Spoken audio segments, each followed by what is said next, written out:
The first rays of dawn painted the urban landscape in a palette of amber and gold, transforming the glass-clad skyscrapers into luminous beacons against the brightening sky. It was 7:45 a.m. on what appeared to be just another Tuesday in downtown America, though fate had carefully orchestrated a series of events that would make this particular morning anything but ordinary. The Metropolitan Symphony was already in full swing, the rhythmic percussion of countless footsteps on concrete, the melodic hum of early morning traffic, and the occasional crescendo of distant sirens created the familiar soundtrack of city life. Outside the imposing Federal Services Building, a towering structure of steel and glass that reached 20 stories into the crystalline morning sky, a line of people had begun to form. The queue snaked around the corner of 5th and Madison, a human chain that served as a living testament to the diverse tapestry of American society. The building itself stood as a monument to bureaucratic authority, its modernist architecture a stark contrast to the historic structures that surrounded it. Large windows reflected the morning light, creating a shimming effect that made the building appear almost alive in the early morning glow. The growing line of people represented a microcosm of urban America. Business professionals in crisp suits and polished shoes stood alongside construction workers in their high-visibility vests and steel-toed boots. Elderly couples, their faces etched with the wisdom of years, shared quiet conversations while young parents attempted to entertain restless children with tablets and snacks. College students, perhaps dealing with their first taste of governmental bureaucracy, anxiously reviewed documents on their phones. Each person in line carried their own story, their own reason for being there, clutching manila envelopes and folders containing pieces of their American dream. Among this varied crowd stood Maria Santos, a Filipino-American woman whose presence carried both grace and quiet determination. Her choice of attire that morning had been deliberate. A cheerful yellow shirt bearing the words, "Proud Filipina," in bold, elegant script that seemed to catch and hold the morning light. The shirt wasn't just clothing. It was a statement of identity, a celebration of heritage worn with dignity and purpose. Her long black hair was neatly tied back in a professional bun, revealing a face that spoke of both kindness and resilience, with eyes that held the quiet strength of someone who had overcome numerous challenges to stand where she was today. The morning sun continued its ascent, casting long shadows across the sidewalk as Maria adjusted her grip on the leather portfolio containing her documents. Inside were papers that represented years of her life in America, tax returns meticulously filed and maintained, identification documents that traced her journey from Manila to Minnesota, and finally to this bustling metropolis, certificates of achievement and education, and various other proofs of her existence in this country she had come to call home. She had spent hours the previous evening organizing everything, ensuring each paper was in perfect order, each copy clearly legible, each requirement meticulously met. The weight of the portfolio in her hands was nothing compared to the weight of its significance. Around her, the city continued its morning ritual with the precision of a well-rehearsed dance. A street vendor wheeled his cart into position at the corner, the enticing aroma of coffee and fresh bagels adding another layer to the urban perfume. Steam rose from his coffee urns, creating ethereal shapes that dissipated in the morning breeze. A group of office workers hurried past, their animated conversations about deadlines and meetings floating in the air like leaves caught in a current. Nearby, a young mother attempted to soothe her crying infant while simultaneously checking her phone and keeping track of a toddler who seemed determined to explore every inch of the sidewalk, the universal dance of modern parenthood on display. The security guard at the building's entrance, an elderly African-American man named Walter, whose kind eyes and silver hair spoke of decades of experience, occasionally stepped out to provide guidance to confused visitors. His voice, warm and patient, carried the wisdom of someone who had seen countless stories unfold in this very spot. Social Security services on the 3rd floor, immigration on the 5th, tax office on the 7th, he called out, the words well-worn but delivered with unchanging kindness. His presence added a human touch to the otherwise imposing facade of the federal building. Maria had arrived early, positioning herself about 30 people from the front of the line. She had planned this day with the precision of a military operation, taking time off from her job as a registered nurse at City General Hospital where she worked. Her supervisor, understanding the importance of government appointments, had not only approved her request, but had wished her luck and rearranged the schedule to accommodate her absence. The weight of responsibility, to her job, to her patients, to her family back in the Philippines, to her own future, rested heavily on her shoulders like an invisible but tangible burden. The crowd around her continued to grow as the clock inched closer to the building's opening time. A young couple behind her spoke in hushed Spanish, their nervous energy palpable as they reviewed their papers for what seemed like the 100th time. An elderly Chinese woman in front of her hummed softly to herself, her cane tapping gently against the concrete in rhythm with her tune. A group of college students, probably international given their accents, compared notes and documents, their faces showing a mixture of anxiety and hope. The scene was a living portrait of American diversity, each person adding their own unique brushstroke to the canvas of this morning. As the sun climbed higher, the temperature began to rise, prompting some in line to seek whatever shade they could find against the building's walls. Maria reached into her carefully packed bag and pulled out a water bottle, taking a measured sip. She had come prepared for what she knew could be a long wait: snacks, water, a small battery-powered fan, and even a book tucked away in her tote bag. Years of experience had taught her that patience was as necessary as paperwork when dealing with government offices, and she had learned to prepare accordingly. The sounds of the city provided a constant backdrop to this scene: the whoosh of buses stopping at the nearby transit hub, the chatter of pedestrians making their way to offices and appointments, the occasional burst of laughter from a group of tourists consulting their maps, and the persistent rhythm of construction work several blocks away. A street musician had set up nearby, their saxophone adding mellow jazz notes to the urban symphony. It was the soundtrack of urban America, familiar yet ever-changing, a melody composed of countless individual moments and experiences. High above, a flock of pigeons circled the building before settling on a nearby ledge, their cooing adding another layer to the morning's ambiance. A slight breeze carried the scent of morning dew mixed with city exhaust, rustling through the few trees that lined the street, their leaves dancing in the early morning light. The shadow of the Federal Services Building stretched across the sidewalk like a sundial, slowly shrinking as the morning progressed. Maria checked her watch. 8:15 a.m. The building would open its doors in 45 minutes. She took another sip of water and shifted her weight, mentally reviewing the contents of her portfolio one more time. Her fingers brushed against the edge of her naturalization certificate, a document that had marked one of the proudest moments of her life. Today's appointment was another step in her American journey, another piece of the complex puzzle that made up her life in this country. Little did she know that this ordinary morning, this routine wait in line, would become a moment that would challenge not just her own resilience, but the very fabric of community response to injustice. The serenity of the morning dissolved with the distinctive sound of approaching footsteps. Officer James Daniels moved through the morning crowd like a shark through calm waters, his presence creating invisible ripples of tension that spread ahead of him. At 43 years old, with 15 years on the force, Daniels had developed a reputation among his colleagues and the community, though these reputations couldn't have been more different. To his fellow officers, he was known as a by-the-book enforcer. To the communities he patrolled, he was something else entirely.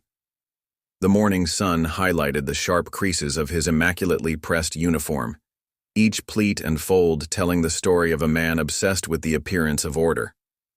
His badge, number 47,831, gleamed on his chest like a prehistoric amber, preserving within it countless incidents of unchecked authority, though none had ever stuck to his record.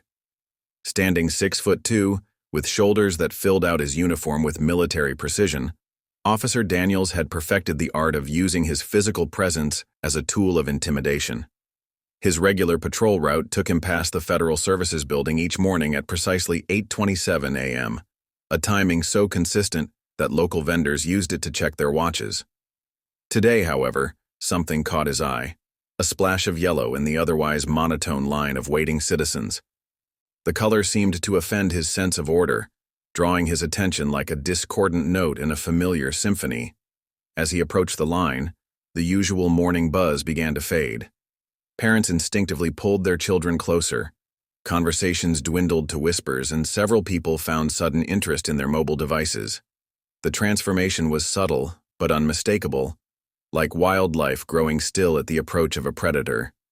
Even the street vendor on the corner, who had been calling out his breakfast specials, lowered his voice to a murmur. Walter, the security guard who had been watching from his post at the building's entrance, felt the change in atmosphere. With 30 years of experience reading situations, he recognized the telltale signs of impending trouble. His hand moved unconsciously to rest on his radio, even as his mind calculated the delicate protocols of jurisdiction and authority that complicated any interaction with city police. Officer Daniels slowed his pace as he drew closer to Maria, his boots now striking the pavement with deliberate emphasis. Each step seemed to echo off the building's glass facade, creating a rhythm that matched the increasing tension in the air. His eyes fixed on the text on Maria's shirt, "Proud Filipina," and his expression shifted, almost imperceptibly, from professional detachment to something darker. "Hey, you!" he called out, his voice carrying the false casualness of a predator sizing up its prey. "What exactly are you doing here?" The question hung in the air like smoke, heavy with implied accusation and unspoken threats. The morning traffic continued its steady flow behind them, oblivious to the drama unfolding on the sidewalk.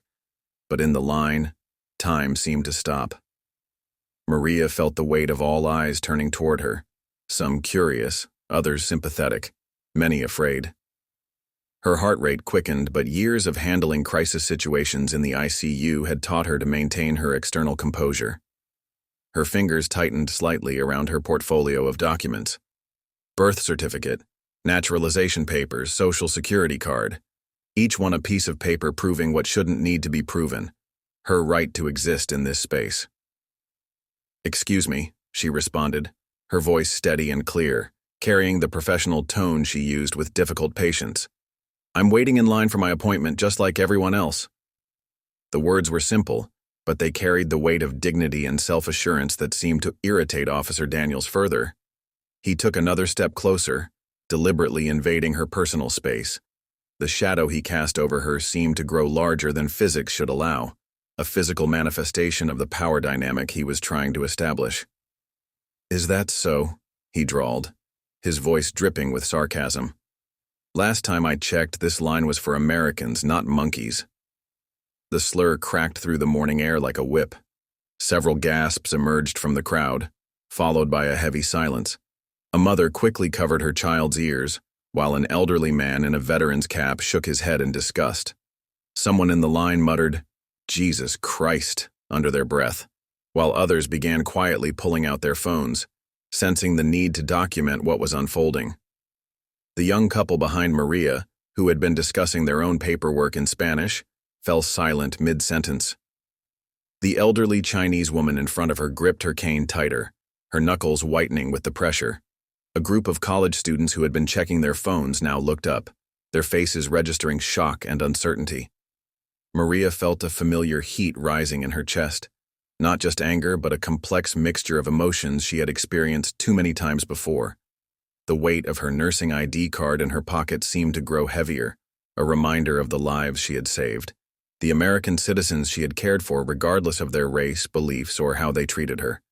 The irony wasn't lost on her, that she could be trusted with life and death situations in the ICU, but was being questioned about her right to stand in a public line. Around them, the city continued its morning routine. Buses hissed to a stop at nearby corners, pigeons scattered across the sidewalk, and somewhere in the distance, a car horn blared impatiently. Yet within the bubble of tension that had formed around Maria and Officer Daniels, these sounds seemed to come from another world entirely. More phones were emerging from pockets and purses now, their camera lenses catching the morning light as they turned to capture the scene. Officer Daniels noticed this, and something flickered across his face. Not concern exactly, but the first hint of awareness that this interaction might extend beyond this moment and this sidewalk. Still, he pressed on, taking another step forward. "I said step out of line," he growled, his hand moving to rest meaningfully on his utility belt. "Don't make this harder than it needs to be." The threat in his voice was clear, but so was something else. A hint of the pleasure he took in wielding his authority, in causing fear. Maria felt her legs tremble slightly, but she held her ground. Her yellow shirt seemed to grow brighter in the morning sun. Its message, "Proud Filipina," now feeling less like a simple statement of identity and more like a declaration of defiance. She thought of her parents, who had sacrificed everything to give her opportunities in America. She thought of her patients, who trusted her with their lives regardless of her accent or appearance. She thought of all the times she had stayed quiet, had swallowed her dignity, had told herself it wasn't worth the trouble to speak up. Not today. Taking a deep breath, Maria squared her shoulders and looked directly into Officer Daniels's eyes. Her voice, when it came, was clear and carried to the edges of the growing crowd. "Sir," she said, infusing the word with professional courtesy while stripping it of any submission, "I am an American citizen, and I have every right to be here. Your behavior is inappropriate and discriminatory." The words seemed to hang in the air, crystal clear and immutable. Someone in the crowd began to clap, tentatively at first, then with more confidence. The sound spread like a wave, transforming the fearful silence into something else entirely. A moment of collective courage, of community standing together against injustice. Officer Daniels' face darkened, but before he could respond, his radio crackled to life with a routine check-in call. In that moment of distraction, the dynamics of the situation shifted irreversibly. The phones were recording, the crowd was awakening from its fearful stupor, and the isolating bubble of intimidation was beginning to pop. What had started as a routine morning was transforming into something else entirely, a moment that would soon ripple through social media, news channels, and community consciousness, all starting with one woman in a yellow shirt who decided that today, silence was not an option. The tension in the air crystallized into something almost tangible as Maria's words of defiance echoed across the growing crowd. Her declaration of rights, spoken with quiet dignity but unmistakable strength, marked a crucial turning point in what had begun as a routine morning. The sun, now higher in the sky, cast shorter shadows on the sidewalk, as if nature itself wanted to eliminate any hiding places from what was about to unfold. Officer Daniels's face contorted into a mask of barely contained rage, the kind that comes from having one's authority challenged publicly. His hand, still resting on his utility belt, tightened its grip ever so slightly. The leather of his gloves creaked audibly in the tense silence that followed Maria's statement. His next words came through clenched teeth, each syllable dripping with threatened violence. "Listen here," he growled, taking another step forward, closing the already uncomfortably small gap between them. "I don't care what papers you have or what shirt you're wearing. When an officer gives you an order, you follow it. Now step out of line before I make you." The threat in his voice was unmistakable, a dark promise of escalation that sent ripples of tension through the watching crowd. Maria felt her heart hammering against her ribs, but her voice remained steady as she responded. "Sir, I understand you're doing your job, but I'm well within my rights to be here. I've done nothing wrong and I won't be intimidated into leaving." Her fingers clutched her portfolio tighter, the documents inside feeling like both shield and sword in this unexpected battle. The crowd around them had transformed from a simple line of people waiting for government services into an impromptu amphitheater, with Maria and Officer Daniels at its center. More phones were raised now, their camera lenses catching the morning light like dozens of watching eyes. The subtle sounds of video recordings starting and social media apps opening created a peculiar modern soundtrack to this age-old drama of power and resistance. An elderly man wearing a Vietnam veteran's cap, who had been watching the scene unfold with growing disgust, finally stepped forward. His movement was slow but deliberate, years of military bearing evident in his posture despite his age. "Officer," he said, his voice carrying the weight of someone who had seen real authority and recognized its abuse. "I fought for this country so that everyone could have equal rights. What you're doing here, this isn't what America stands for." The veteran's intervention seemed to break a spell. Others in the line began to find their voices, first in whispers, then in more confident tones. A young mother, bouncing a fussy baby on her hip, spoke up next. "She's right, you know. You can't just harass people like this, we're all watching." She adjusted her grip on her phone, making sure its camera captured every moment of the interaction. Officer Daniels's head snapped around, taking in the growing number of phones pointed in his direction. A muscle in his jaw twitched, the first visible sign of uncertainty in his previously unwavering display of authority. The morning sun caught his badge again, but now its gleam seemed less like a symbol of protection and more like a spotlight exposing something ugly. Maria took advantage of this moment of hesitation to strengthen her stance, both physically and verbally. "This isn't just about me," she said, her voice carrying clearly to the edges of the crowd. "This is about every person who has ever been told they don't belong, who has ever been made to feel less than human because of how they look or where they came from. I am an American citizen, a registered nurse who serves this community, and I have every right to be here." The crowd's reaction was immediate and supportive. Murmurs of agreement rippled through the assembled onlookers. A group of young professionals who had been pretending to be absorbed in their phones now openly voiced their support. "We're with you," someone called from the back of the line. "Stand your ground," came another voice. Walter, the security guard who had been watching from his post, finally made his move. With the deliberate calm of someone who had handled countless difficult situations, he approached the scene, his radio now in hand. "Officer Daniels," he said, his voice professional but firm, "I believe we need to de-escalate this situation. These people are here for legitimate business with federal services, and they have the right to wait in line without harassment." The addition of Walter's official voice to the situation created a new dynamic. Officer Daniels found himself in an increasingly untenable position, confronted not just by Maria's quiet dignity, but by the collective disapproval of the crowd, and now a fellow security professional. The morning traffic continued its steady flow behind them, creating an oddly normal backdrop to this moment of extraordinary tension. A young law student who had been frantically typing on her phone spoke up next. "I'm live streaming this," she announced, her voice carrying a note of both warning and triumph. "Everything that's happening here is being broadcast live. People need to see this." The implications of her words hung in the air. This was no longer just a local incident, but one that could potentially reach thousands or even millions of viewers. Officer Daniels' demeanor shifted subtly, the realization of social media exposure adding a new calculation to his approach. His hand slowly moved away from his utility belt, though his stance remained aggressive. "You people don't understand what we deal with," he said, his voice taking on a defensive edge. "We're trying to keep order here, maintain safety. By harassing innocent people?" The question came from a middle-aged businessman who had stepped out of line to stand closer to Maria. "That's not maintaining order, that's abuse of power, plain and simple."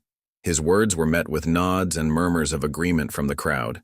Maria remained steady, her yellow shirt now seeming to glow with the intensity of her conviction. "Officer," she said, her voice still professional but carrying an unmistakable strength, "I understand you have a job to do, but so do I. I spent last night working a 12-hour shift in the ICU, caring for people regardless of their race, religion, or background. I don't discriminate in how I help people, and I shouldn't face discrimination while waiting in line for basic government services." Her words resonated with the crowd, and more people began sharing their own stories. A Hispanic teacher described similar experiences of profiling. An Asian businessman recounted incidents of being told to go back where you came from, despite being born in the United States. What had started as one woman's stand against injustice was transforming into a spontaneous community forum on racism and civil rights. The morning sun continued its climb, but nobody in line seemed to mind the growing heat. The importance of what was unfolding outweighed any physical discomfort. Even those who had initially tried to stay uninvolved found themselves drawn into this moment of collective resistance against injustice.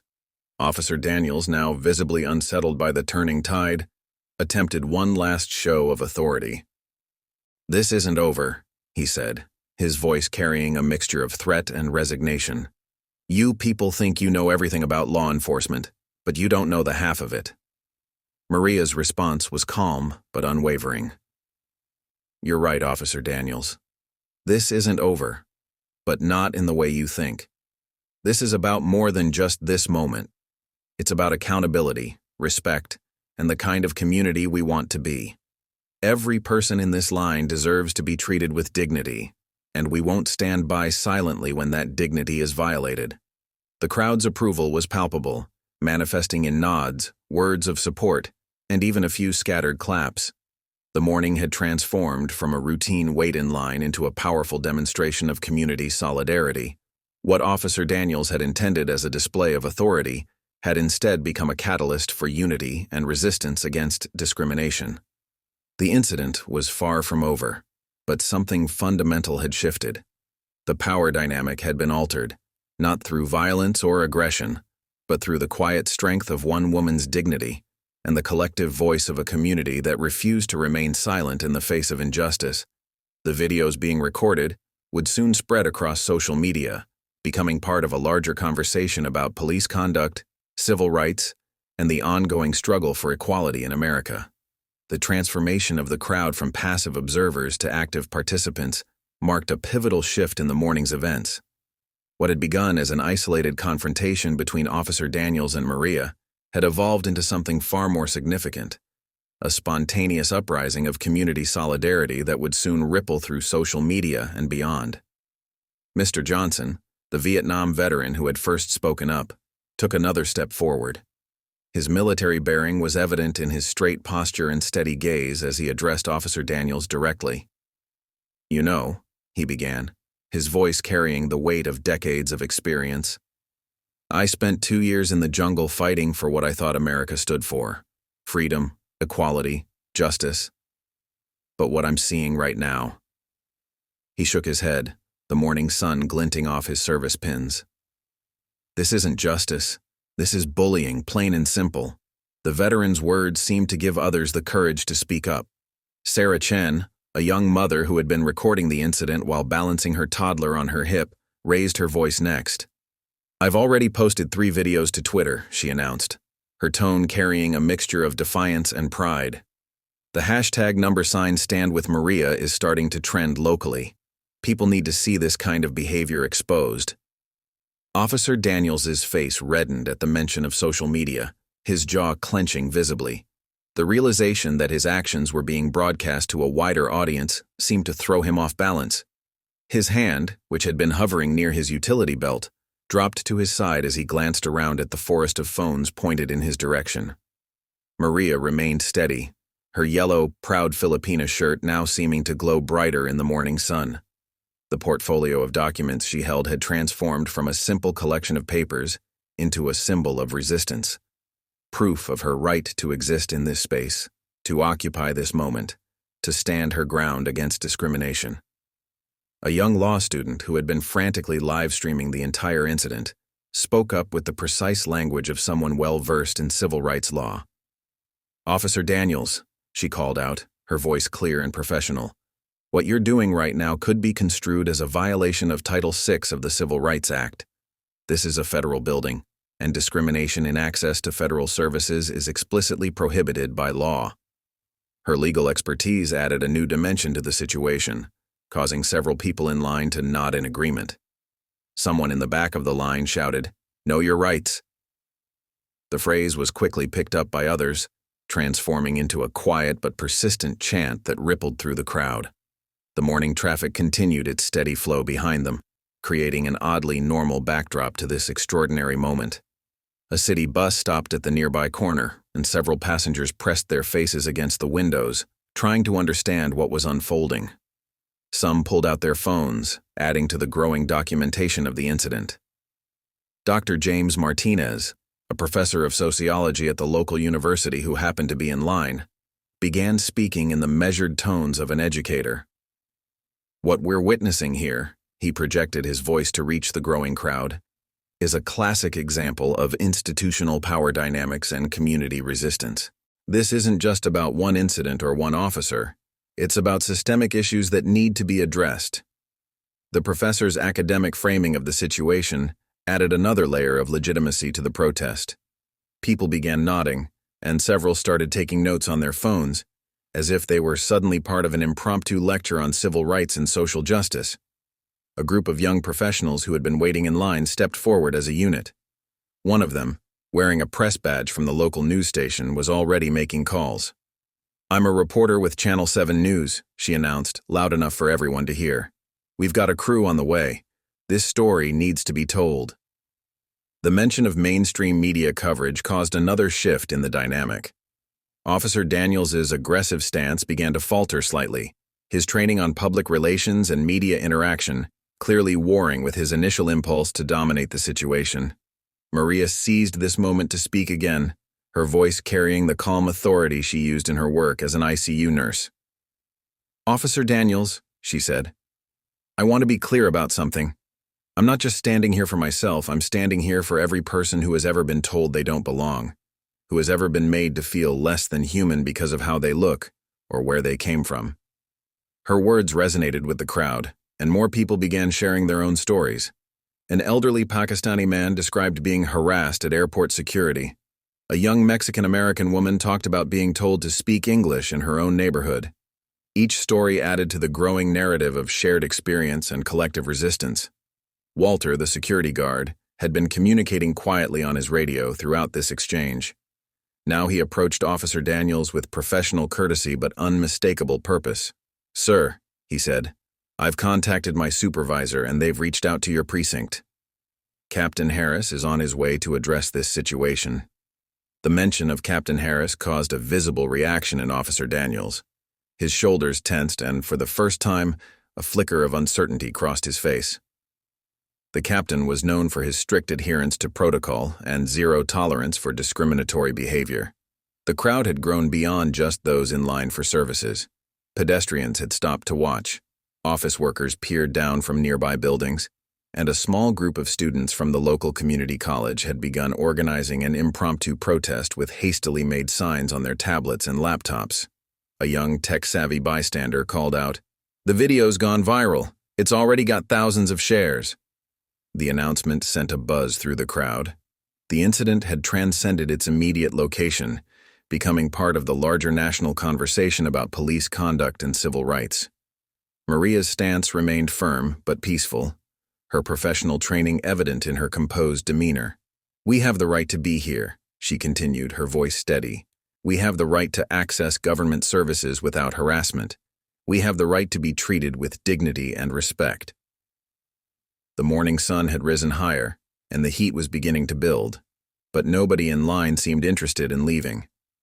The importance of this moment, this spontaneous stand against injustice, outweighed any physical discomfort. People shared water bottles and snacks, transforming the line into a kind of impromptu community. Those with legal knowledge began quietly advising others about their rights.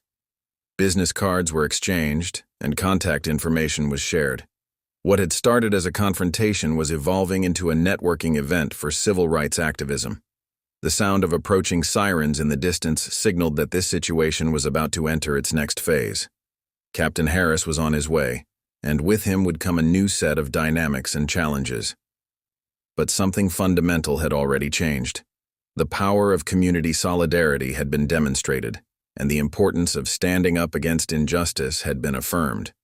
The morning had become a testament to the power of collective action, the importance of documentation in the digital age, and the ongoing struggle for equality and justice in America. As they waited for the captain's arrival, the crowd stood together, unified in their support of one woman in a yellow shirt who had chosen to stand her ground against discrimination. The arrival of Captain Michael Harris was preceded by a subtle shift in the atmosphere. The sound of his department-issued SUV's engine cut through the morning air before the vehicle itself came into view, its official black and white paint scheme gleaming in the late morning sun. The crowd's chatter died down to a whisper as the vehicle pulled up to the curb, its presence adding a new layer of tension to the already charged atmosphere. Captain Harris emerged from his vehicle with the measured movements of someone who had handled countless delicate situations throughout his 25-year career. At 53, his salt-and-pepper hair and weathered face spoke of experience, while his alert eyes took in every detail of the scene before him. His uniform was immaculate, each commendation pin and badge telling the story of a career dedicated to actual public service rather than mere authority. The captain's first action was telling. Instead of immediately approaching Officer Daniels, he took a moment to survey the crowd, noting the phones recording the scene, the diverse faces showing various degrees of concern and anger, and the prominent figure of Maria in her yellow, proud Filipina shirt, still standing her ground with quiet dignity. "What do we have here?" Captain Harris's voice carried clearly across the space, its tone professional but carrying an undercurrent of authority that made Officer Daniels straighten instinctively. The captain approached the center of the scene with deliberate steps, his presence creating a small circle of silence that moved with him. Before Officer Daniels could respond, several voices from the crowd began speaking at once. The young law student who had been live streaming stepped forward, her phone still recording. "Captain, we have documentation of Officer Daniels engaging in racial profiling and harassment. He demanded that this citizen," she gestured toward Maria, "leave the line despite her having every right to be here." Mr. Johnson, the Vietnam veteran, added his voice. "I've watched this whole thing, Captain. Your officer has been completely out of line. This isn't what we wear the uniform for." His military bearing seemed to resonate with Captain Harris, who nodded slightly in acknowledgement.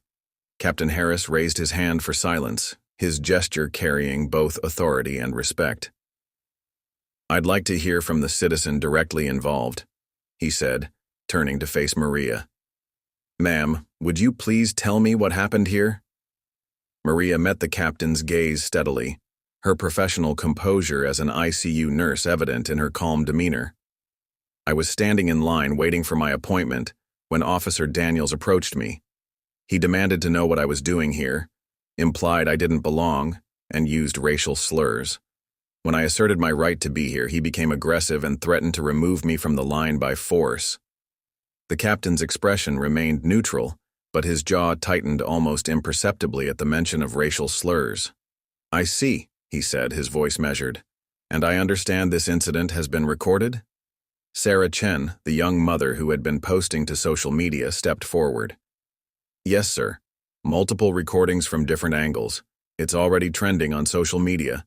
Sir, Justice for Maria has over 10,000 mentions in the last hour alone." A flicker of something, perhaps recognition of the situation's broader implications, crossed Captain Harris's face. He turned to Walter, the security guard who had witnessed the entire incident. "Your perspective on this, sir?" Walter stood at attention, his years of security experience evident in his professional response. "Everything these citizens have reported is accurate, Captain. Officer Daniels initiated an unprovoked confrontation and escalated it unnecessarily. I was about to call for additional support when you arrived." Captain Harris nodded, then finally turned to Officer Daniels. The crowd grew silent, sensing the weight of this moment. "Officer Daniels?" The captain's voice was stern but controlled. "Do you have anything to say about these allegations?" Officer Daniels, his earlier bravado notably diminished under his superior's scrutiny, shifted uncomfortably. "Sir, I was conducting a routine check. There have been reports of suspicious activity in the area, and I was merely—" "Suspicious activity?" The captain cut him off, his voice sharp. "Would you care to elaborate on what exactly you found suspicious about a citizen waiting in line at a federal building during regular business hours?" The question hung in the air, highlighting the absurdity of Officer Daniels' justification. Several people in the crowd exchanged knowing looks, while others continued recording this crucial exchange. Captain Harris didn't wait for a response. "Officer Daniels, hand me your badge and weapon. You're suspended immediately pending a full investigation of this incident." His voice carried the weight of authority and finality. "Report to Internal Affairs first thing tomorrow morning. We'll be reviewing not just today's incident, but your entire record of civilian interactions." Maria remained composed, though a slight tremor in her hands betrayed the emotional impact of this vindication. As Officer Daniels complied with the order, his movements stiff with suppressed anger and humiliation, Captain Harris turned to address the crowd. "On behalf of the department, I want to apologize for this incident. This kind of behavior is not acceptable and does not reflect our values or our commitment to serving all members of our community." The captain then approached Maria directly, his demeanor softening slightly. "Ma'am, I would appreciate it if you would file a formal complaint. We need citizens to help us maintain accountability. What happened here today was wrong, and we need to ensure it's properly documented and addressed." Maria nodded, her voice steady as she replied, "Yes, Captain. I'll file that complaint, not just for myself, but for everyone who has experienced similar treatment, but maybe didn't have a crowd of witnesses and cameras to support them." The morning sun had risen higher, and the heat was building, but nobody in line seemed interested in leaving. They were witnessing something important, a moment of accountability, a small but significant victory in the ongoing struggle for equality and justice. Dr. Martinez, the sociology professor, spoke up again. "This is how change happens," he said, his academic tone tinged with emotion. "Not just through big protests and legislative actions, but through individual acts of courage and community solidarity. When we stand together and demand accountability, we create the possibility for real transformation." Captain Harris nodded in agreement. "Change also happens when good people in positions of authority do the right thing," he added. "I've been on the force for 25 years, and I've seen too many officers forget that our primary duty is to serve and protect all members of our community, not just some." The crowd had begun to disperse slightly, but small groups remained, discussing what they had witnessed and sharing contact information. The young law student who had been live streaming announced that several civil rights organizations had already reached out, offering support and legal resources. As Officer Daniels was escorted to a waiting patrol car by two newly arrived officers, Captain Harris turned back to Maria. "We'll need you to come down to the station to make your statement, but first, please complete whatever business brought you here today. No one should be prevented from accessing government services because of discrimination or harassment." The morning's events had transformed what could have been just another instance of unchecked discrimination into something more significant, a moment of community unity, a demonstration of the power of solidarity, and a reminder that justice, while not always swift, is possible when people stand together against injustice. Within hours of the incident, the digital landscape had transformed into a powerful amplifier of Maria's story. The hashtag number Justice for Maria had evolved from a local trend to a national conversation, with social media platforms buzzing with activity. Video clips of the confrontation, captured from multiple angles by the witnesses, spread across the internet with the velocity that only digital outrage can achieve. Sarah Chen, the young mother who had first started posting about the incident, watched in amazement as her original video surpassed 1 million views. Her phone hadn't stopped vibrating with notifications since the morning. "I never expected it to go this viral," she explained to the local news crew that had arrived on the scene. "But I guess people are ready to see these stories. They're tired of pretending these things don't happen." The local news station, Channel 7, had set up their equipment outside the Federal Services Building, where Maria had agreed to give an interview after completing her original business inside. The reporter, Jessica Martinez, adjusted her microphone as she prepared to go live. The morning sun had reached its peak, casting a bright light that made the yellow of Maria's shirt seem to glow on camera.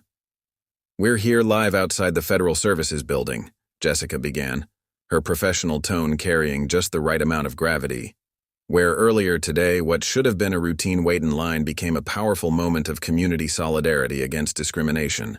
"With me is Maria Santos, a local ICU nurse whose stand against harassment has sparked a nationwide conversation." Maria faced the camera with the same composure she had shown throughout the morning's events.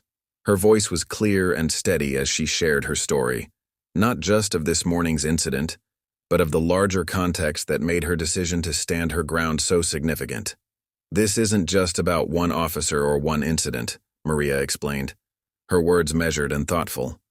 "This is about the everyday experiences of so many Americans who are made to feel like strangers in their own country. I'm a nurse. I save lives regardless of what my patients look like or where they come from. Shouldn't we all be treated with that same basic respect?" Meanwhile, inside the federal building, the regular business of the day continued, but with a notably different atmosphere. The security guard, Walter, found himself fielding questions from curious citizens and fellow security personnel alike. In my 30 years on the job, he told a group of colleagues during his break, I've never seen a community come together quite like that. It was like watching a textbook example of peaceful resistance and solidarity.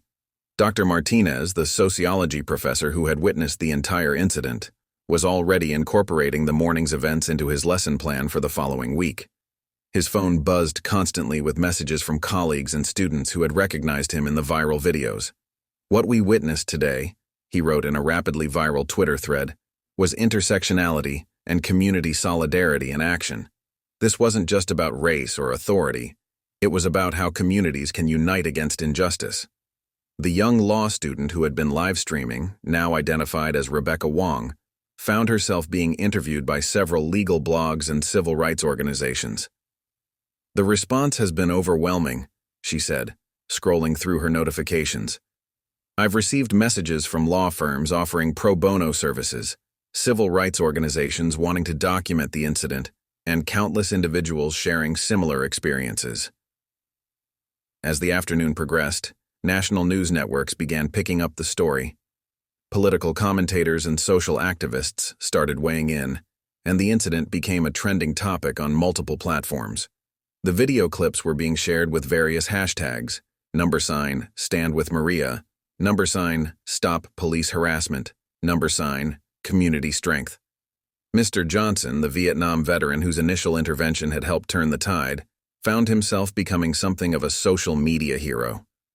Clips of him confronting Officer Daniels while wearing his veteran's cap were being shared widely, often accompanied by comments about true patriotism and standing up for American values. I didn't do anything special, he insisted to a group of reporters who had gathered to hear his perspective. I just did what any American should do when they see injustice. We fought for freedom and equality, not for the right to harass our own citizens. The police department's public affairs office had released an official statement, carefully worded but clear in its stance. We take allegations of racial profiling and harassment very seriously.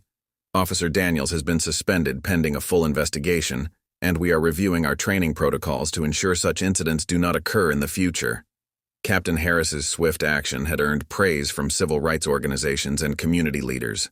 His handling of the situation was being held up as an example of how law enforcement leadership should respond to instances of misconduct. This is what accountability looks like, wrote a prominent civil rights attorney in a viral post. More police leaders need to follow Captain Harris's example. Local community organizations began organizing a rally for the following weekend, planning to use the momentum from this incident to address broader issues of discrimination and police accountability. The event's Facebook page quickly gathered thousands of interested participants. Maria's colleagues at the hospital had been watching the events unfold on social media throughout their shifts. The hospital's breakroom televisions were tuned to news coverage of the incident, and staff members shared proud comments about their co-workers' courage. The hospital administration released a statement supporting Maria and emphasizing their commitment to diversity and equality in healthcare. By late afternoon, several national civil rights organizations had reached out to Maria, offering support and suggesting ways to transform this incident into a platform for broader change. The ACLU expressed interest in documenting her story as part of a larger report on racial profiling and discrimination in public spaces. The impact rippled through social media in waves. Each new share, each new perspective added to the growing narrative. Memes were created, video clips were edited and reshared, and thoughtful analyses were posted and widely distributed. The incident had transcended its original context to become part of a larger conversation about race, authority, and community in America. Maria's final interview of the day was with a popular online news platform known for its in-depth coverage of social issues. The interviewer asked her about the future, about what she hoped would come from all this attention, not just in policies or procedures, but in how we see each other, how we treat each other. I hope people remember that standing up against injustice isn't just about big gestures. It's about those everyday moments when we choose to speak up instead of staying silent. As the sun began to set on this extraordinary day, the digital ripples continued to spread. The incident had become more than just a viral moment. It had become a catalyst for discussions about community, justice, and the power of standing together against discrimination. The hashtags continued to trend, the videos continued to be shared, and the conversation showed no signs of slowing down. Within hours of the incident, the digital landscape had transformed into a powerful amplifier of Maria's story. The hashtag number Justice for Maria had evolved from a local trend to a national conversation, with social media platforms buzzing with activity. Video clips of the confrontation, captured from multiple angles by the witnesses, spread across the internet with the velocity that only digital outrage can achieve. Sarah Chen, the young mother who had first started posting about the incident, watched in amazement as her original video surpassed 1 million views. Her phone hadn't stopped vibrating with notifications since the morning. "I never expected it to go this viral," she explained to the local news crew that had arrived on the scene. "But I guess people are ready to see these stories. They're tired of pretending these things don't happen." The local news station, Channel 7, had set up their equipment outside the Federal Services Building, where Maria had agreed to give an interview after completing her original business inside. The reporter, Jessica Martinez, adjusted her microphone as she prepared to go live. The morning sun had reached its peak, casting a bright light that made the yellow of Maria's shirt seem to glow on camera. "We're here live outside the Federal Services Building," Jessica began, her professional tone carrying just the right amount of gravity. "Where earlier today, what should have been a routine wait in line became a powerful moment of community solidarity against discrimination. With me is Maria Santos, a local ICU nurse whose stand against harassment has sparked a nationwide conversation." Maria faced the camera with the same composure she had shown throughout the morning's events. Her voice was clear and steady as she shared her story, not just of this morning's incident, but of the larger context that made her decision to stand her ground so significant. "This isn't just about one officer or one incident," Maria explained, her words measured and thoughtful. "This is about the everyday experiences of so many Americans who are made to feel like strangers in their own country. I'm a nurse. I save lives regardless of what my patients look like or where they come from. Shouldn't we all be treated with that same basic respect?" Meanwhile, inside the federal building, the regular business of the day continued, but with a notably different atmosphere. The security guard, Walter, found himself fielding questions from curious citizens and fellow security personnel alike. "In my 30 years on the job," he told a group of colleagues during his break, "I've never seen a community come together quite like that. It was like watching a textbook example of peaceful resistance and solidarity."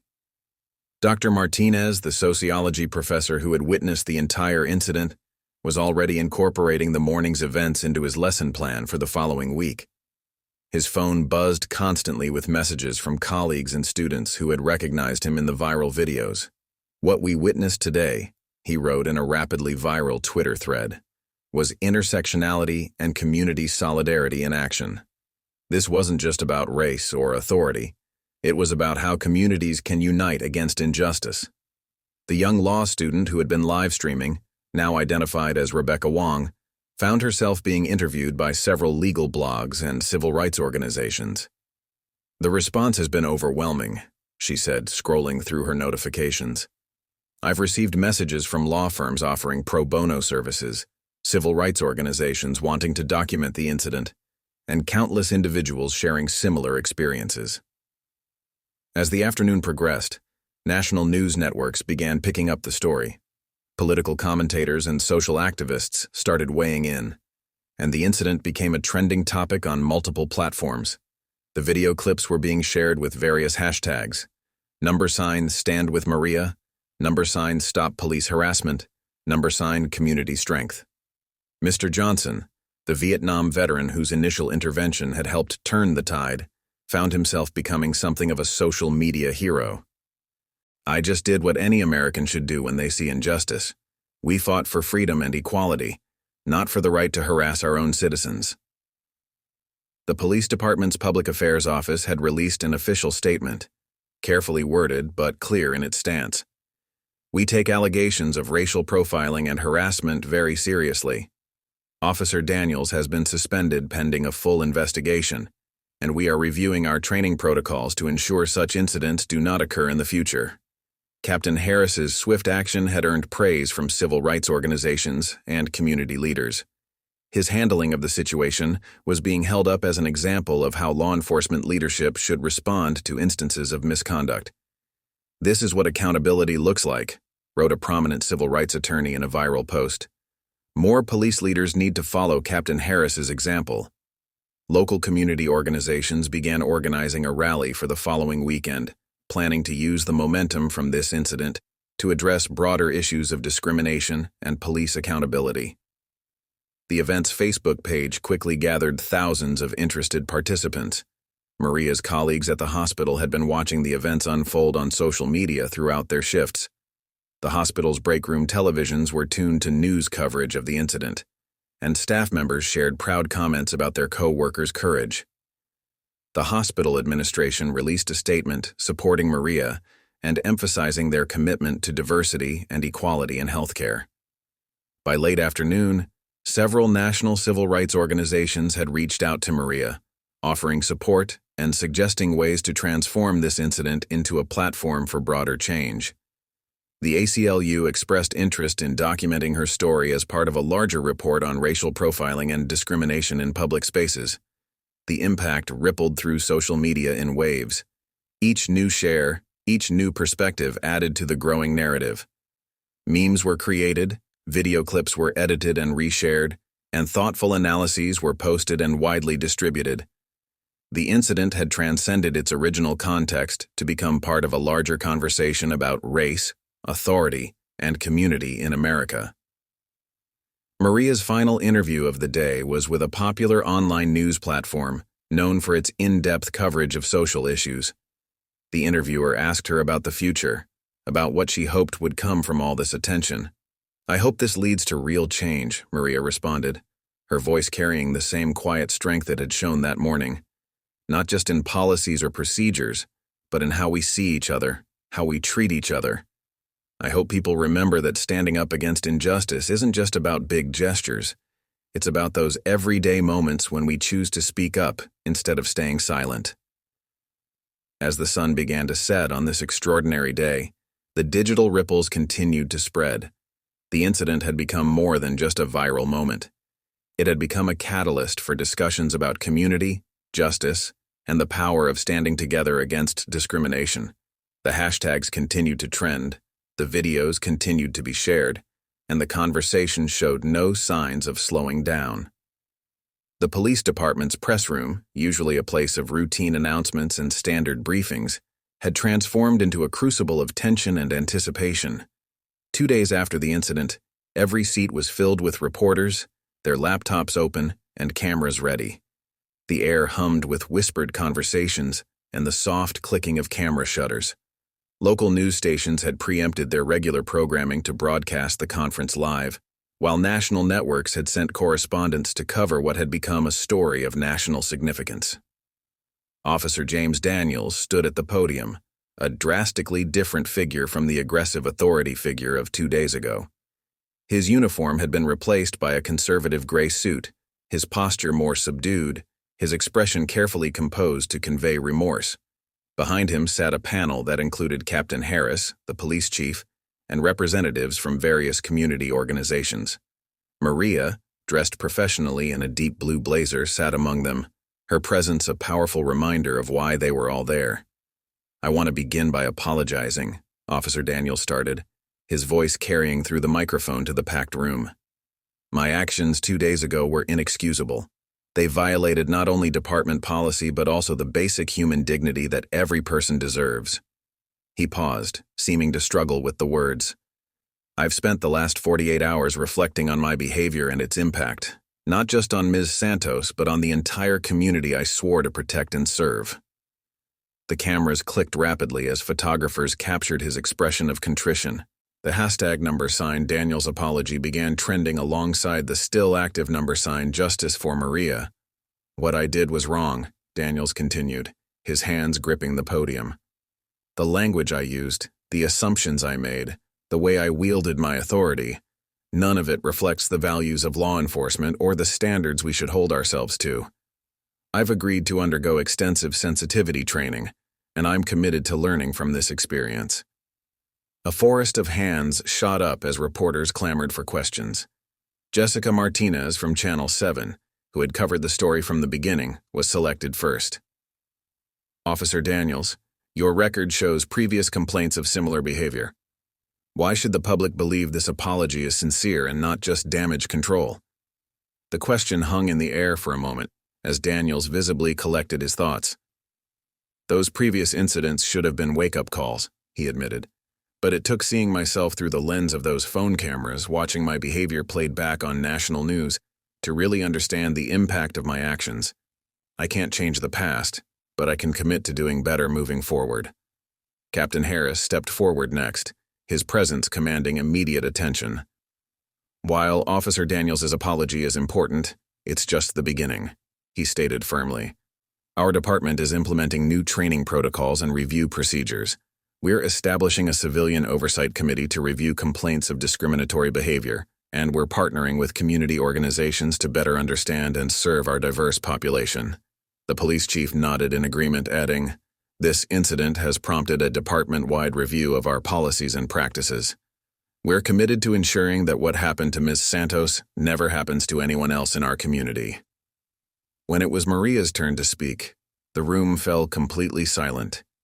She approached the podium with the same quiet dignity she had shown throughout the incident. Her words were measured but powerful. "I accept Officer Daniels' apology," she began. "Not because it erases what happened, but because accepting it opens the door for real change. This isn't just about one incident or one officer. It's about systemic issues that need to be addressed through education, accountability, and community engagement." She continued, her voice growing stronger. "As a nurse, I understand the importance of healing. But healing can't begin until we acknowledge the wound. What happened to me happens to countless others who don't have the benefit of witnesses with cameras or viral social media posts. Those are the stories we need to hear and address." Representatives from various civil rights organizations then presented their proposals for reform, including mandatory body cameras, enhanced de-escalation training, and regular community feedback sessions. The atmosphere in the room shifted from tension to cautious optimism as concrete plans for change were outlined. Dr. Martinez, who had been invited to provide academic perspective, spoke about the broader societal implications. "What we're seeing here is an opportunity for transformative change," he explained.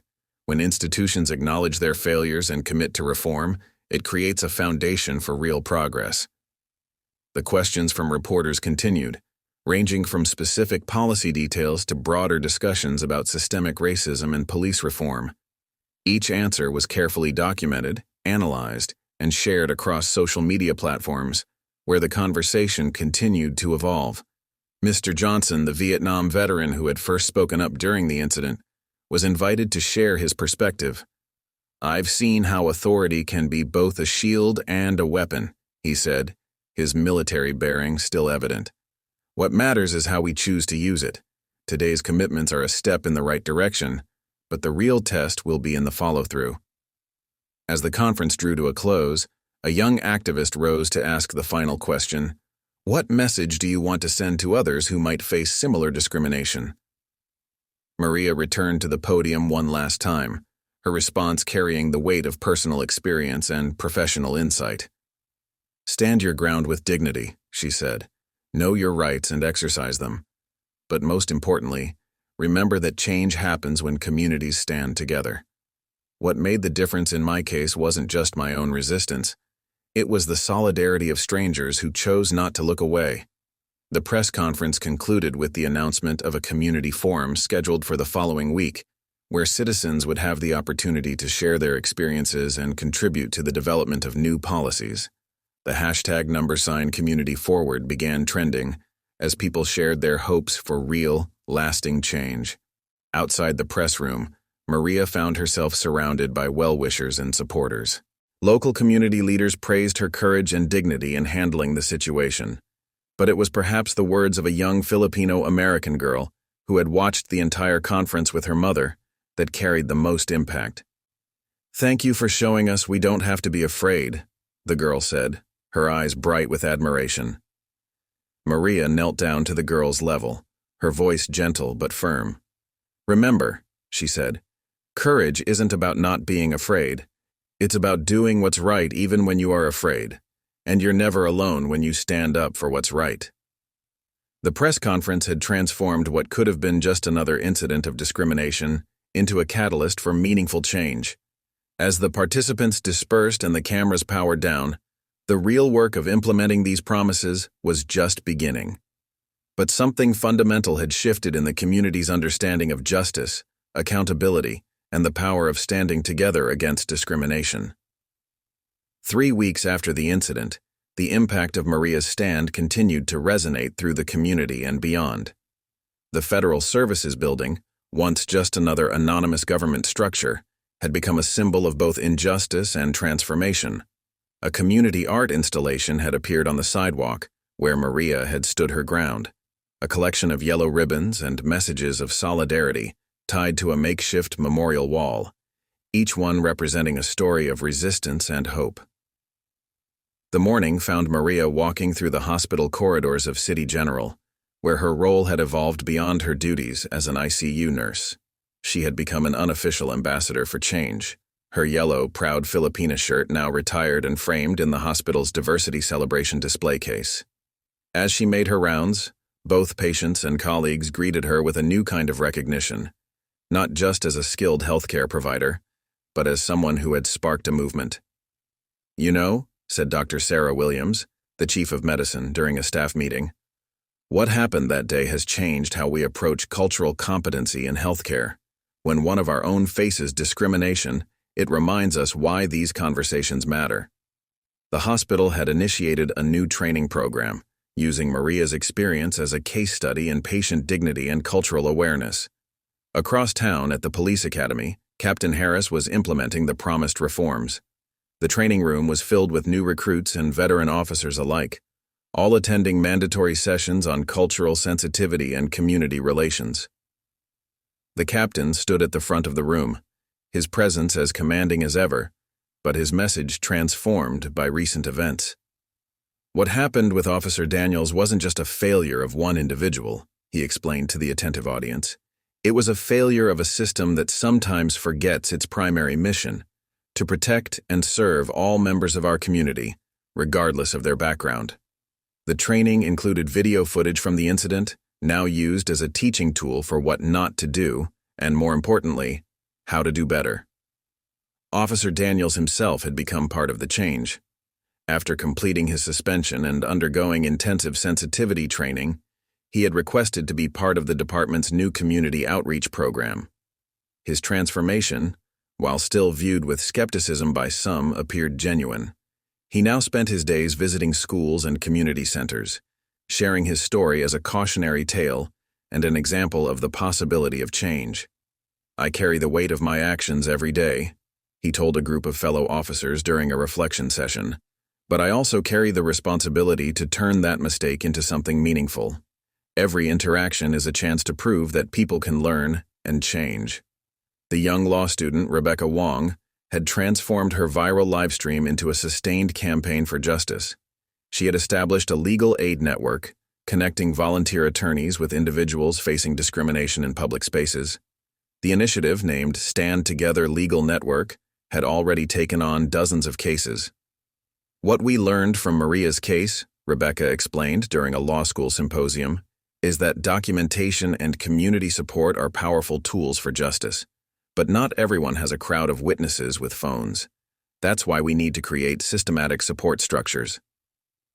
Dr. Martinez's sociology department had developed a new course titled Community Resistance and Social Change, using the incident as a central case study. Students analyzed the various factors that had contributed to both the confrontation and its resolution, from social media's role to the importance of bystander intervention. It's a textbook example of how change can ripple outward from a single moment of resistance. The Federal Services Building had undergone its own transformation. Walter, the security guard who had witnessed the initial confrontation, now led a newly established customer service team. The building's entrance had been redesigned to be more welcoming, with clear signage in multiple languages and a help desk staffed by multilingual personnel. We want everyone who walks through these doors to feel welcomed and respected, Walter explained to a local news crew doing a follow-up story. What happened to Maria showed us that we needed to do better, to be better. Mr. Johnson, the Vietnam veteran whose intervention had helped turn the tide that day, had become a regular speaker at community events. His message resonated particularly strongly with other veterans, bridging gaps between different generations and communities. When I was in Vietnam, he would say, we fought for American values. But those values mean nothing if we don't live them here at home. Standing up against discrimination isn't just a right. It's a responsibility we all share. The social media impact had evolved from viral outrage to sustained activism. The hashtags had transformed into organized movements, with regular community meetings and action plans. Sarah Chen, the young mother who had first started sharing the videos, now ran a popular blog documenting instances of community resistance and solidarity. It's not just about capturing these moments anymore, she explained during a digital activism workshop. It's about creating a narrative of change, showing people that their actions matter, that standing together makes a difference. Maria's story had been incorporated into training materials for government agencies across the country. The Santos Protocol became shorthand for guidelines on handling discrimination in public spaces, emphasizing de-escalation, accountability, and community engagement. Local businesses had joined the movement, displaying yellow ribbons and "All are welcome here" signs in their windows. The City Council had passed new ordinances strengthening anti-discrimination policies and establishing clearer channels for reporting and addressing incidents of bias. The most profound changes, however, were often the quietest ones. In break rooms and living rooms across the city, people were having conversations about privilege, power, and responsibility. Parents discussed with their children what it means to stand up for others. Teachers incorporated lessons about civic responsibility and peaceful resistance into their curricula. One afternoon, Maria received a letter from a young Filipino-American nurse in training. "Your story showed me that I belong in these spaces," the student wrote. "That I don't have to choose between my identity and my profession. That standing up for dignity isn't just an option, it's a calling." The letter joined hundreds of others in a growing collection that Maria kept as a reminder of why that morning's stand mattered. Each message represented another ripple in the expanding circle of impact. Another story of courage inspired, another moment of transformation. As the city moved forward, the lessons of that morning continued to resonate. The incident had become more than a viral moment or a news story. It had become a catalyst for ongoing change, a reminder that transformation begins with individual courage but succeeds through collective action. The yellow ribbon had become a symbol of this transformation, representing not just solidarity with Maria, but commitment to a larger vision of community and justice. It reminded people that change doesn't always come from grand gestures or dramatic confrontations. Sometimes it starts with one person standing their ground, and others choosing to stand with them. 2 months after the incident, Maria found herself standing on a different kind of stage, the main auditorium of the National Civil Rights Conference in Washington, D.C. The room was packed with activists, lawmakers, and community leaders from across the country, all gathered to discuss the movement that had grown from that morning outside the Federal Services Building. The yellow ribbon, once a simple symbol of solidarity, had evolved into a national emblem of resistance against discrimination and the power of community action. "When I stood in that line," Maria began her keynote address, her voice carrying the same quiet strength that had faced down Officer Daniels, "I wasn't thinking about starting a movement. I was simply refusing to accept being treated as less than human." The audience listened intently as she continued. "But what happened that day showed us something important, that when one person stands up and others choose to stand with them, real change becomes possible." The conference room was decorated with photographs from similar incidents across the country. Her Stand Together legal network had expanded to 20 cities, creating a nationwide support system for individuals facing discrimination in public spaces. "What we've learned," Rebecca explained to the packed breakout session, "is that documentation is just the beginning. We need sustainable structures to support people who stand up against injustice. That's why we're working to create a national network of volunteer attorneys and community advocates. Dr. Martinez's research on the incident had evolved into a comprehensive study of modern civil rights movements. His presentation, titled Digital Democracy and Community Resistance, analyzed how social media had transformed the landscape of civil rights advocacy. The Maria incident, as it's now known in academic circles, he explained, represents a perfect case study of how individual acts of resistance can catalyze broader social change in the digital age. The immediate documentation and sharing of the incident created a template for community response to discrimination. Captain Harris had been invited to speak about law enforcement reform. His department's changes had become a model for police forces across the country, and he now consulted with other agencies on implementing similar reforms. What happened that morning forced us to confront some uncomfortable truths about law enforcement, he admitted to the audience. But it also showed us a path forward. We're seeing departments across the country adopt what we now call the community-first approach to policing. The conference featured a special exhibition called Voices of Change, where people shared their own stories of standing up against discrimination. A digital wall displayed thousands of social media posts, tweets, and messages, all connected to the movement that had grown from Maria's stand. Sarah Chen, whose initial social media posts had helped the incident go viral, presented a workshop on digital storytelling and activism. The power of social media isn't just in sharing these moments, she explained. It's in connecting people who might otherwise feel alone in their struggles. We're creating a virtual community of support and resistance. Officer Daniel's transformation had also gained national attention. His journey from antagonist to advocate for change was featured in a documentary segment shown at the conference.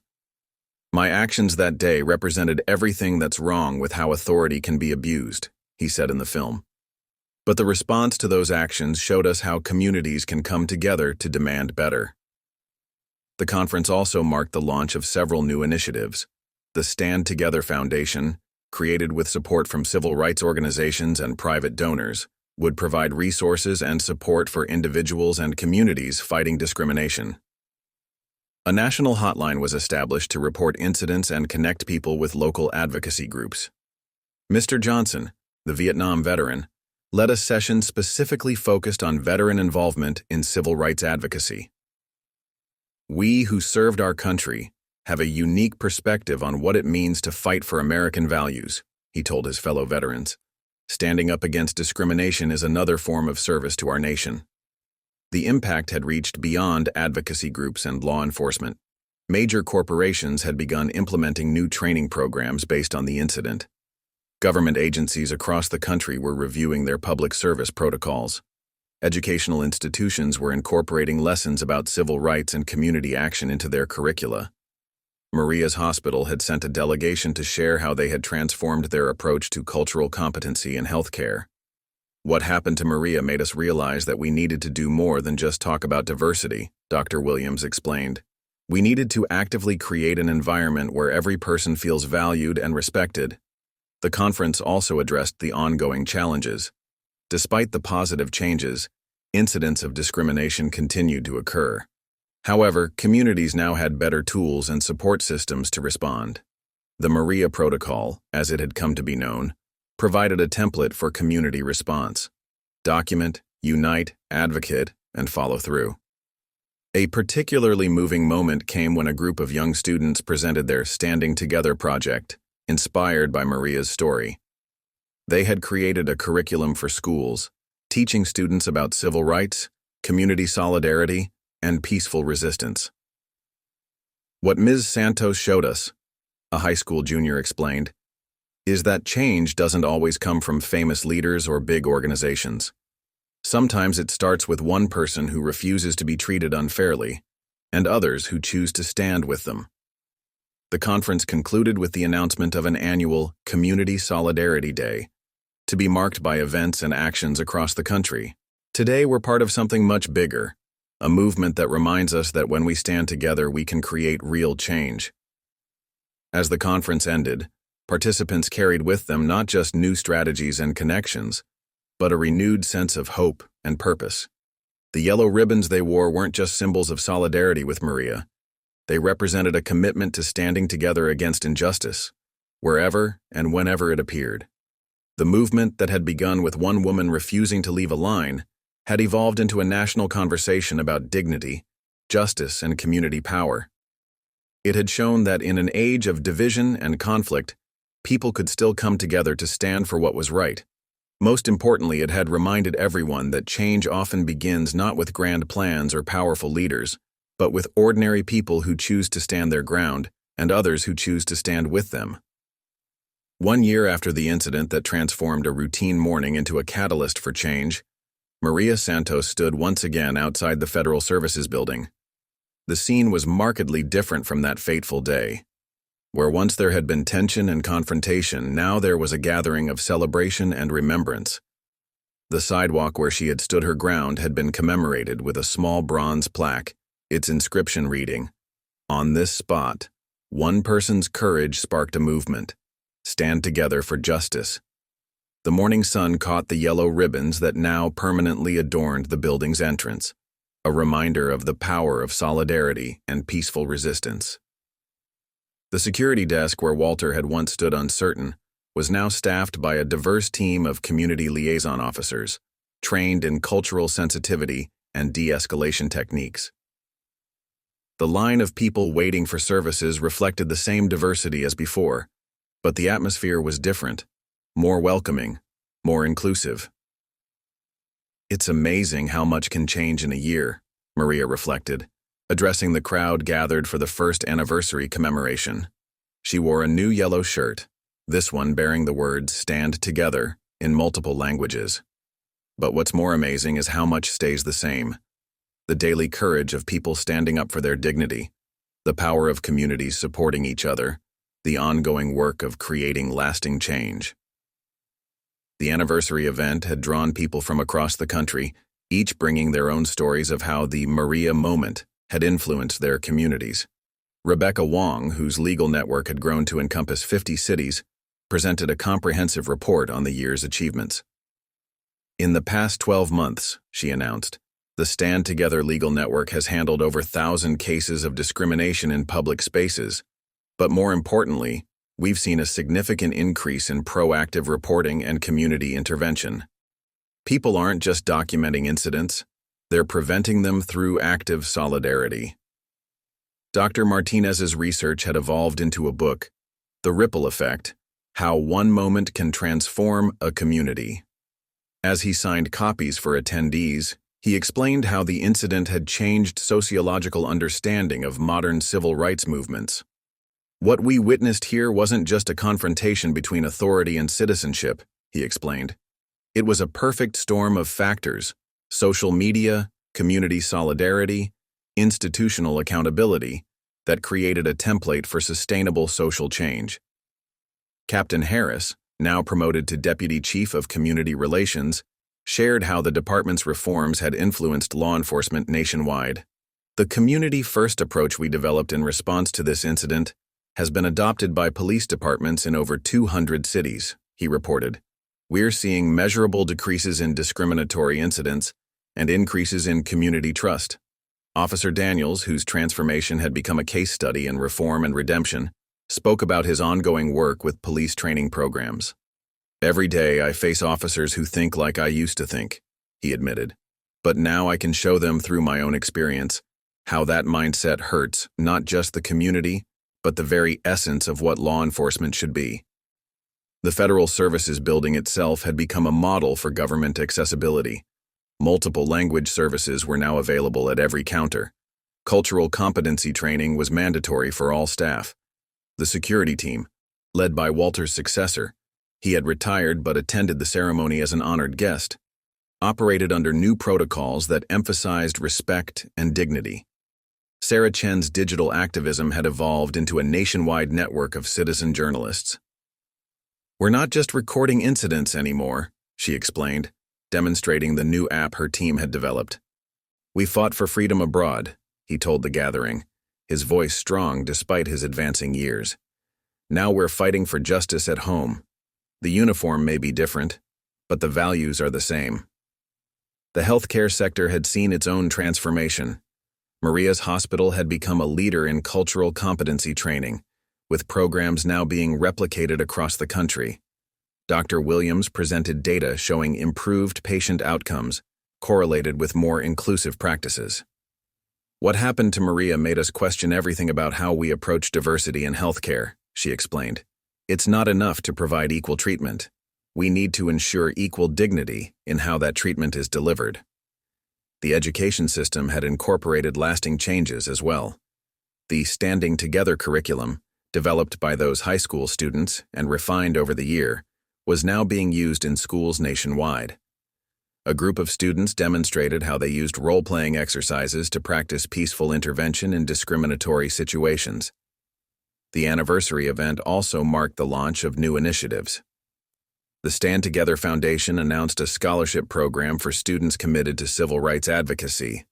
A new mental health support network was established to help individuals dealing with the trauma of discrimination. Tech companies unveiled tools designed to help communities organize and respond to incidents of bias. Perhaps the most touching moment came when a group of young children, representing the next generation, presented their promise for tomorrow, a pledge to continue the work of creating a more just and inclusive society.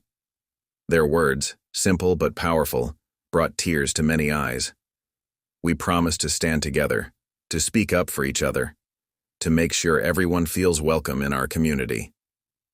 Maria's own life had changed in ways she hadn't expected. While continuing her work as an ICU nurse, "my first calling," as she described it, she had also become a sought-after speaker on civil rights and community organizing. Her experiences had been incorporated into training programs for everything from customer service to corporate leadership. "But the most important change," she told the gathering, "isn't in programs or policies. It's in how we see each other and ourselves. It's in knowing that we don't have to accept discrimination as normal, that we have the power to stand up, and that when we stand together, real change is possible." The commemoration concluded with the unveiling of a permanent exhibition in the building's lobby. The power of standing together told the story not just of that morning's confrontation, but of the year of change that followed. Interactive displays showed the ripple effects across the country, while a wall of screens displayed real-time updates from community initiatives nationwide. As the sun set on the anniversary celebration, people lingered to share stories and make connections. The yellow ribbons caught the evening light, their symbolism now enriched by a year of action and change. The plaque on the sidewalk gleamed, its message a reminder that transformative moments can begin in the most ordinary circumstances. The legacy of that morning continued to grow, not just in visible changes to policies and procedures, but in the countless small moments when people chose to stand up, speak out, and stand together. The Maria moment had become more than a viral video or a social movement. It had become a template for how communities could work together to create lasting change. As Maria prepared to leave the celebration, a young girl approached her with a yellow ribbon in hand. "When I grow up," the child said, "I want to be brave like you." Maria knelt down to the girl's level, just as she had done countless times with patients in her care. "Being brave doesn't mean you're not scared," she said softly. "It means doing what's right even when you are scared. And remember, you're never alone when you stand up for what's right." 18 months after the incident, Maria found herself addressing an international conference on human rights at the United Nations headquarters in New York. The vast assembly hall was filled with delegates from around the world, each drawn by the remarkable way a local incident had transformed into a global conversation about dignity, justice, and community action. "When I stood in that line," Maria began, her voice now confident from countless speaking engagements, "I was thinking only of my right to be treated with dignity. I never imagined that moment would resonate with people fighting similar battles across the globe." The yellow ribbon she wore now carried additional significance, having become an international symbol of peaceful resistance against discrimination. The UN conference, titled "Standing Together: Global Perspectives on Community Response to Discrimination," had drawn participants from 6 continents. Civil rights leaders from various countries shared how the Maria Protocol had been adapted to address local challenges. A delegation from South Africa described how they had implemented similar community response strategies in addressing xenophobia. Australian Aboriginal rights activists discussed using social media documentation techniques to highlight discrimination against Indigenous peoples. Dr. Amara Okafor, a Nigerian human rights advocate, presented her study on how the incident had influenced civil rights movements in Africa. "What happened in that American city provided us with a template," she explained. "It showed us how modern technology and traditional community values could work together to create positive change." The conference featured a special exhibition called Voices of Dignity, showcasing similar moments of resistance from around the world. Each display included QR codes linking to videos, stories, and resources, creating a living database of global civil rights activism. Maria walked through the exhibition, moved by how her personal stand had connected with so many different struggles for justice. Rebecca Wong's legal network had expanded internationally, partnering with human rights organizations in dozens of countries. "What we've discovered," she told the assembly, "is that while legal systems may differ, the principles of documenting injustice and organizing community response are universal." The technological aspects of the movement had evolved significantly. Sarah Chen presented the latest version of the Stand Together app, now available in 20 languages and adapted for different cultural contexts. "The app isn't just about recording incidents anymore," she explained. "It's about connecting global communities, sharing strategies, and coordinating responses across borders." Dr. Martinez's research had gained international attention, leading to collaborative studies with universities worldwide. "We're seeing a fascinating convergence," he noted during a panel discussion. "Traditional forms of community organizing are being enhanced by digital tools, creating new models of social justice activism that work across cultural boundaries." The law enforcement reforms initiated by Captain Harris had influenced police training programs internationally. Representatives from police departments in Europe, Asia, and South America shared how they had adapted the community-first approach to their local contexts. Officer Daniel's story of transformation had become a case study in police reform training worldwide. "The principles we learned," Captain Harris explained to an international group of law enforcement officials, "apply anywhere authority intersects with community. It's about replacing confrontation with conversation, force with understanding." Maria's hospital protocols had been adapted by healthcare institutions globally. Dr. Williams presented data from a worldwide study showing how culturally competent care improved medical outcomes across different societies. "The healthcare profession is recognizing that dignity is as important to healing as medicine," she stated. The education sector had seen particularly significant international impact. The Standing Together curriculum had been translated and adapted for schools worldwide, teaching students about civil rights, community action, and peaceful resistance in culturally relevant ways. A video conference connected students from different countries, sharing their experiences with the program. Mr. Johnson's Veterans Advocacy model had inspired similar groups internationally. Military veterans from various nations had formed a global network dedicated to supporting civil rights initiatives. "Those who have seen conflict," Mr. Johnson addressed the assembly via video link, "have a unique perspective on the importance of maintaining peace and dignity at home." The conference also marked the launch of several international initiatives. The Global Stand Together Foundation would provide resources and support for civil rights movements worldwide. A multilingual hotline would connect activists and organizations across borders. New technologies were unveiled for translating and sharing civil rights resources globally. A particularly powerful moment came when activists from different countries shared stories of how they had adapted the Maria moment to their own struggles. A women's rights advocate from India described using similar tactics to address gender discrimination. An LQB+ activist from Brazil explained how the community response model had strengthened their movement. The impact on international diplomatic relations was notable. Several countries had incorporated anti-discrimination protocols inspired by the incident into their public service training. Embassies and consulates worldwide had adopted new guidelines for ensuring respectful treatment of all visitors. Maria participated in a special session with young activists. Workshops focused on balancing universal principles with local traditions, ensuring that resistance against discrimination respected cultural nuances while maintaining core values of dignity and justice. A group of international artists had created works inspired by the movement. The exhibition included paintings, sculptures, and digital art, each piece interpreting the themes of solidarity and resistance through different cultural lenses. A virtual reality installation allowed participants to experience similar moments of discrimination and community response from around the world. As the conference drew to a close, delegates worked on drafting international guidelines for community response to discrimination. The document, while recognizing cultural differences, established universal principles for protecting human dignity and promoting community solidarity. Maria's closing address emphasized the universal nature of the struggle for dignity. Whether we're in New York or Nairobi, Manila, or Moscow, we all share the same basic desire to be treated with respect, she said. When we stand together across borders and cultures, we create a power that no discrimination can resist. The legacy of that morning outside the Federal Services Building had grown far beyond what anyone could have imagined. What began as one woman's stand for dignity had evolved into a global conversation about human rights, community action, and the power of standing together against injustice.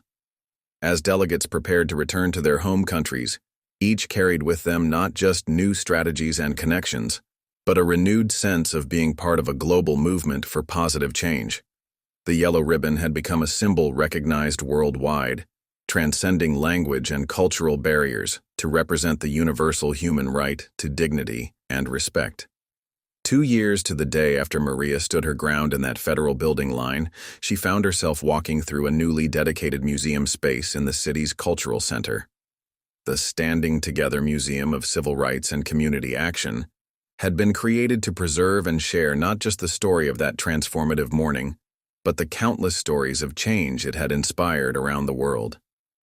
The museum's central atrium featured a striking installation. Thousands of yellow ribbons suspended from the ceiling, each carrying a message of hope, resistance, or transformation. In the center stood a simple bronze statue depicting not just Maria, but the entire line of people who had stood with her that day, a physical representation of how individual courage and community solidarity could intersect to create lasting change. "It's surreal," Maria confided to a group of young students touring the museum, "to see your life become part of history. But what matters isn't my story, it's how that story has become part of something much bigger." She wore her original yellow Proud Filipina shirt, now carefully preserved but brought out for special occasions like this one. The museum had been designed with interactive elements that connected visitors to ongoing civil rights movements worldwide. A digital wall displayed real-time updates from community actions across the globe, while virtual reality stations allowed visitors to experience historical moments of resistance and change. The technology, developed in collaboration with Sarah Chen's team, made the abstract concepts of solidarity and community action tangible and immediate. Dr. Martinez led regular seminars in the museum's education center, where his research had evolved into a comprehensive study of how moments of individual courage could catalyze social transformation. "What we're seeing here," he explained to a group of visiting academics, "is how the documentation and study of these moments can help us understand and reproduce positive social change." Rebecca Wong's legal advocacy work had become a cornerstone of the museum's Practical Resources Center. "We're not just preserving history," she explained, demonstrating the latest version of their legal support app. "We're providing tools for creating new chapters in the ongoing story of civil rights." The law enforcement section of the museum told a particularly powerful story of transformation. Captain Harris, now retired but still actively involved in police reform, had helped design an exhibit that showed how departments across the world had evolved their approaches to community interaction. Officer Daniel's uniform from that day was displayed alongside videos of his journey from antagonist to advocate. "This uniform represents the old way of thinking," a placard quoted him saying. "It reminds us that change is possible, but only if we're willing to confront our own prejudices and learn from our mistakes."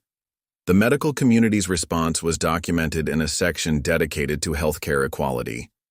Johnson's Veterans Group had contributed a powerful installation exploring the connection between military service and civil rights advocacy. Fighting for Freedom, From Battlefield to Home Front, told the stories of veterans who had found new purpose in standing up for civil rights in their communities. A special children's wing of the museum used age-appropriate exhibits to teach young visitors about standing up against injustice. Interactive displays allowed them to practice scenarios of peaceful resistance and community support. The popular Young Advocates program, developed in collaboration with local schools, had already inspired a new generation of civil rights activists. What's remarkable, Maria observed during a documentary filming session, is how the movement continues to evolve. Every day, I hear about new applications of the principles we learned that morning. In schools, in businesses, in government offices, in daily interactions between people. The museum had become more than just a repository of memories. It was an active center for ongoing social change. Regular workshops brought together community leaders from different backgrounds to share strategies and develop new approaches to fighting discrimination. The research center housed scholars studying everything from social media's role in modern civil rights movements to the psychology of community solidarity. A particularly touching addition to the museum was the Voices of Change audio installation, where visitors could listen to first-hand accounts from people who had been present that morning, as well as stories of how the incident had influenced their own acts of resistance against injustice. The global impact was documented in a rotating exhibition that highlighted how different cultures had adapted and implemented the lessons of the Maria moment. Maps showed the spread of yellow ribbon movements across continents, while video testimonials shared stories of transformation from around the world. The museum's Technology Center, sponsored by major tech companies inspired by the movement, showcased how digital tools could support civil rights advocacy, from apps that helped document discrimination to platforms that connected activists across borders. The exhibit demonstrated how technology could amplify the power of community action. A special section was dedicated to the role of social media in modern civil rights movements. Sarah Chen's original posts and videos were preserved alongside examples of how digital activism had evolved in the years since. "We've learned that technology isn't just about sharing stories," she explained. "It's about creating networks of support and action." The museum's impact extended far beyond its physical walls. Virtual tours allowed people from around the world to experience its exhibits and resources. Regular online seminars connected activists and advocates across time zones and cultures. The museum's educational resources were used in schools and training programs globally. Perhaps the most powerful aspect of the museum was its Action Center, where visitors could connect with ongoing civil rights initiatives in their own communities. "We don't want people to just learn about past moments of change," Maria explained. "We want them to become part of creating new ones." As the sun set on the museum's first day open to the public, Maria stood in the central atrium watching visitors engage with the exhibits. Children practiced standing up to bullies in the interactive displays. Teenagers recorded their own pledges to fight discrimination. Adults shared stories of how they had been inspired to make changes in their own communities. "The real museum isn't in this building," Maria reflected, touching the yellow ribbon she still wore. "It's in every moment someone chooses to stand up against injustice. It's in every community that chooses to stand together. It's in every small act of courage that creates ripples of change." The museum had become a beacon of hope and a source of practical guidance for civil rights movements worldwide. But more than that, it stood as a testament to the enduring truth that had emerged from that morning 2 years ago. That change begins with individual courage, grows through community solidarity, and sustains itself through the commitment to stand together against injustice. As visitors left the museum that evening, each was given a yellow ribbon, not just as a souvenir, but as a reminder of their own power to create change. The ribbon had become more than a symbol. It was a promise to stand up, speak out, and stand together for justice. The story that began with one woman refusing to accept discrimination had become a living legacy, continuously renewed through each person who chose to carry its message forward. The eternal flame of resistance against injustice, once ignited, continued to light the way toward a more just and equitable future.